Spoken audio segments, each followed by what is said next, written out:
Talking to oneself is a habit everyone indulges in. We could no more stop talking to ourselves than we could stop eating and drinking. All that we can do is control the nature and the direction of our inner conversations. Most of us are totally unaware of the fact that our inner conversations are the causes of the circumstances of our life. We are told that as a man thinketh in his heart, so is he. But do we know that man's thinking follows the tracks laid down in his own inner conversations? To turn the tracks to which he is tied in the direction in which he wants to go, he must put off his former conversation, which is called in the Bible the old man, and be renewed in the spirit of his mind.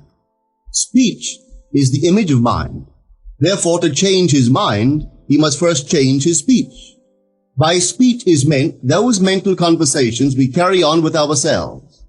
The world is a magic circle of infinite possible mental transformations, for there are an infinite number of possible mental conversations. When man discovers the creative power of inner talking, he will realize his function and his mission in life. Then he can act to a purpose. Without such knowledge, he acts unconsciously. Everything is a manifestation of the mental conversations which go on in us without our being aware of them. But as civilized beings, we must become aware of them and act with a purpose. A man's mental conversations attracts his life. As long as there is no change in his inner talking, the personal history of the man remains the same. To attempt to change the world before we change our inner talking is the struggle against the very nature of things.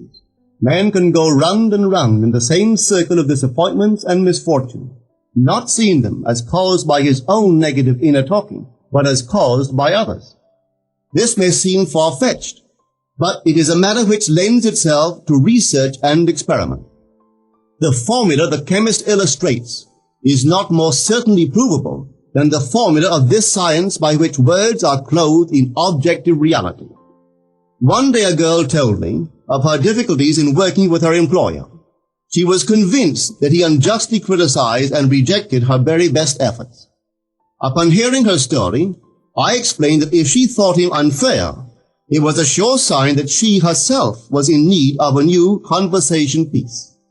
There was no doubt that she was mentally arguing with her employer, for others only echo that which we whisper to them in secret. She confessed that she argued with him mentally all day long. When she realized what she had been doing, she agreed to change her inner conversations with her employer.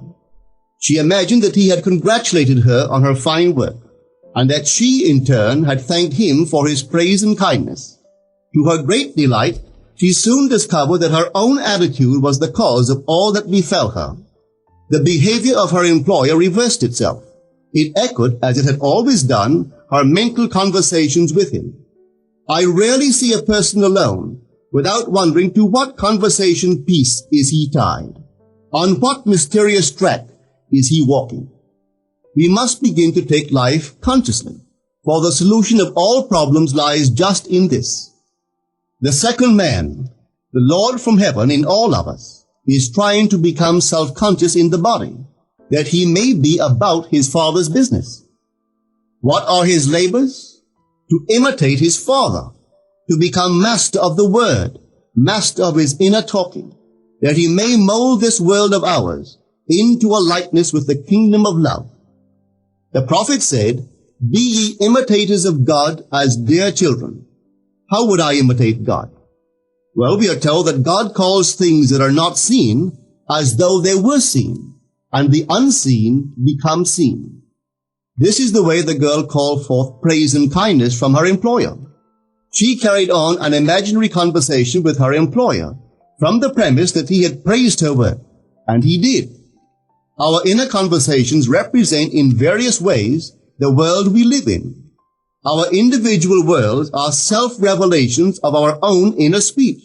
We are told that every idle word that men shall speak, they shall give account thereof. For by their words they shall be justified, and by their words they shall be condemned.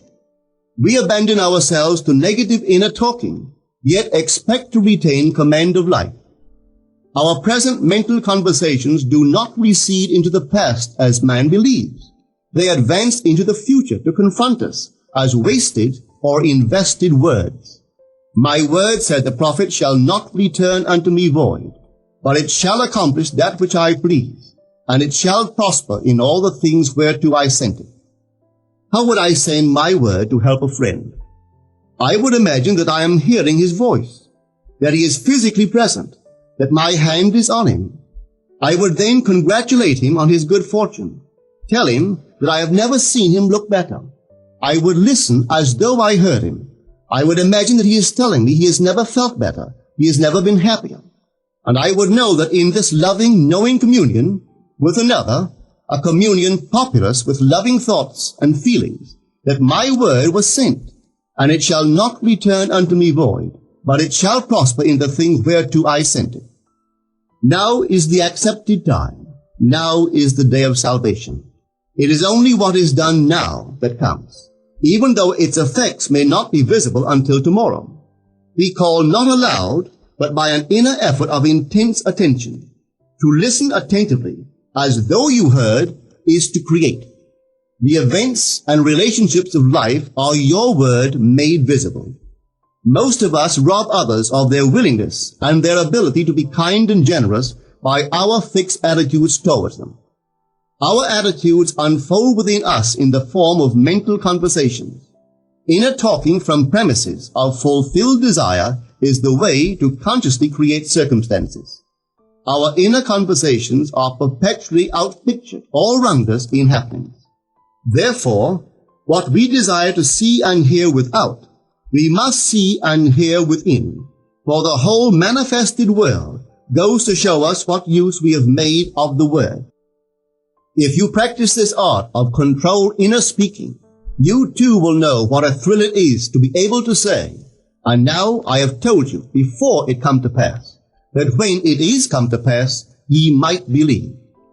You will be able to consciously use your imagination to transform and channel the immense creative energies of your inner speech from the mental, emotional level to the physical level.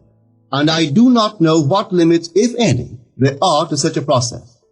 What is your aim? Does your inner talking match it? It must, you know. If you would realize your aim, for as the prophet asked, can two walk together except they be agreed? And of course the answer is no, they cannot. The two who must agree are your inner conversation and the state desired. That is, what you desire to see and hear without, you must see and hear within. Every stage of man's progress is made by the conscious exercise of his imagination, matching his inner speech to his fulfilled desire. As we control our inner talking, matching it to our fulfilled desires, we can lay aside all other processes. Then we simply act by clear imagination and intention. We imagine the wish fulfilled and carry on mental conversations from that premise. The right inner speech is the speech that would be yours were you to realize your ideal. In other words, it is the speech of fulfilled desire. Now you will understand how wise the ancient was when he told us in the Hermetica, there are two gifts which God has bestowed upon man alone and on no other mortal creature. These two are mind and speech, and the gift of mind and speech is equivalent to that of immortality. If a man uses these two gifts rightly, he will differ in nothing from the immortals. And when he quits his body, mind and speech will be his guides, and by them he will be brought into the troop of the gods and the souls that have attained to bliss. With the gift of mind and speech, you create the conditions and circumstances of life. In the beginning was the Word, and the Word was with God, and the Word was God. The Word, said Hermes, is Son, and mind is Father of the Word. They are not separate one from the other, for life is the union of word and mind. You and your inner talking or word are one. If your mind is one with your inner conversation, then to be transformed in mind is to be transformed in conversation. It was a flash of the deepest insight that taught Paul to write, put off the former conversation, the old man, which is corrupt, and be renewed in the spirit of your mind. Put on the new man. Put on the new man and be renewed in the spirit of your mind is to change your inner conversation, for speech and mind are one. A change of speech is a change of mind. The prophet Samuel said, "The Lord spake by me, and his word was in my tongue." If the Lord's word was in the prophet's tongue, then the Lord's mouth that uttered the word must be the prophet's mind. For inner conversations originate in the mind and produce little tiny speech movements in the tongue. The prophet is telling us that the mouth of God is the mind of man, that our inner conversations are the word of God, creating life about us as we create it within ourselves. In the Bible you are told that the word is very near to you, in your mouth and in your heart, that you may do it. See, I have set before you this day life and good, death and evil, blessings and cursings. Choose life. The conditions and circumstances of life are not created by some power external to yourself. They are the conditions which result from the exercise of your freedom of choice, your freedom to choose the ideas to which you will respond. Now is the accepted time. This is the day of salvation. Whatsoever things are of good report, think on these things. For your future will be formed by the word of God, which is your present inner talking. You create your future by your inner conversation. The worlds were framed by the word of God, that is, your inner talking. See yonder fields? The sesamum was sesamum, the corn was corn, the silence and the darkness knew. So is a man's fate born. For ends run true to origins.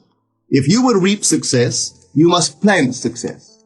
The idea in your mind, which starts the whole process going, is the idea which you accept as truth.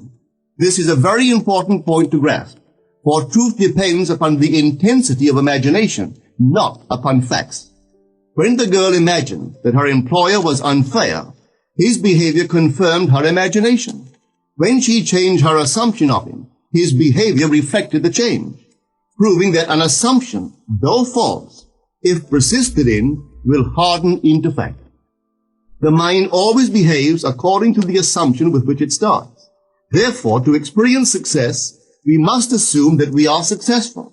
We must live wholly on the level of the imagination itself, and it must be consciously and deliberately undertaken. It does not matter if, at the present moment, external facts deny the truth of your assumption. If you persist in your assumption, it will become a fact. Signs follow, they do not precede. To assume a new concept of yourself is to that extent to change your inner talking or word of God, and is therefore putting on the new man. Our inner talking, though unheard by others, is more productive of future conditions than all the audible promises and threats of men. Your ideal is waiting to be incarnated, but unless you yourself offer it human parentage, it is incapable of birth. You must define the person you wish to be, and then assume the feeling of your wish fulfilled, in faith that that assumption will find expression through you. The true test of religion is in its use, but men have made it a thing to defend. It is to you that the words are spoken. Blessed is she that believed, for there shall be an accomplishment of those things which are spoken unto her from the Lord. Test it, try it. Conceive yourself to be one that you want to be, and remain faithful to that conception. For life here is only a training ground for image making. Try it and see if life will not shape itself on the model of your imagination. Everything in the world bears witness of the use or misuse of man's inner talking. Negative inner talking, particularly evil and envious inner talking, are the breeding ground of the future battlefields and penitentiaries of the world.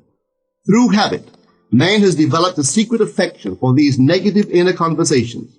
Through them he justifies failure, criticizes his neighbors, gloats over the distress of others, and in general pours out his venom on all. Such misuse of the word perpetuates the violence of the world.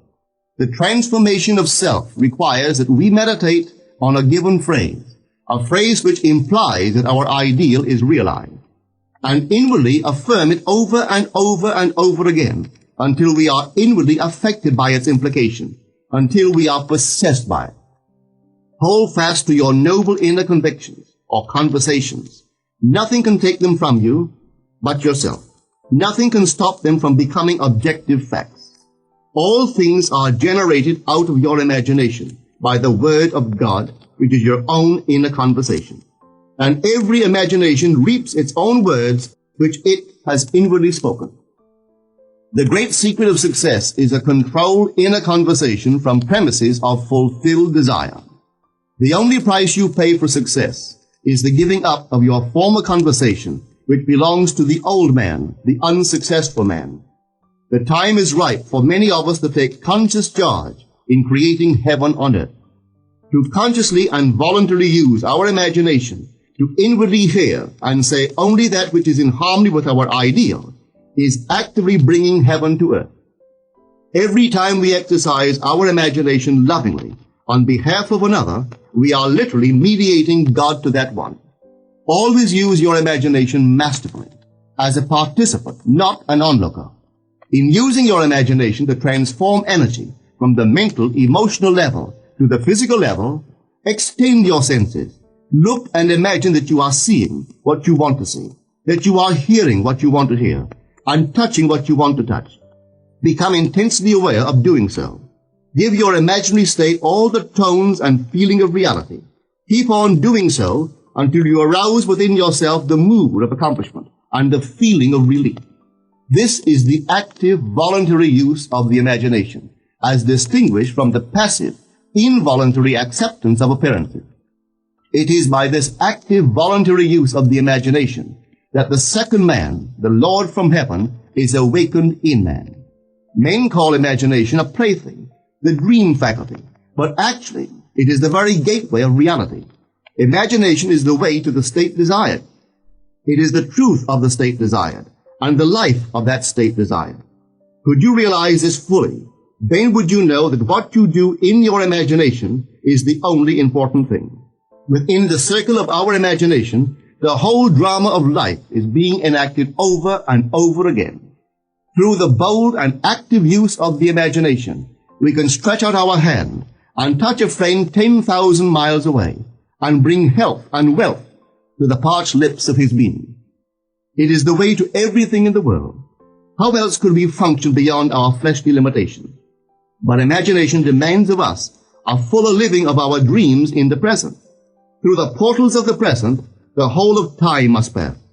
Imagine elsewhere as here, and then as now. Try it and see. You can always tell if you succeeded in making the future dream a present fact by observing your inner talking. If you are inwardly saying what you would audibly say, were you physically present and physically moving about in that place, then you have succeeded. And you could prophesy from these inner conversations and from the moods which they awaken within you what your future will be. For one power alone makes a prophet, imagination, the divine vision. All that we meet is our word made visible, and what we do not now comprehend is related by affinity to the unrecognized forces of our own inner conversations and the moods which they arouse within us. If we do not like what is happening to us, it is a sure sign that we are in need of a change of mental diet. For man, we are told, lives not by bread alone, but by every word that proceeds from the mouth of God. And having discovered the mouth of God to be the mind of man, a mind which lives on words or inner talking, we should feed into our minds only loving, noble thoughts. For with words or inner talking, we build our world.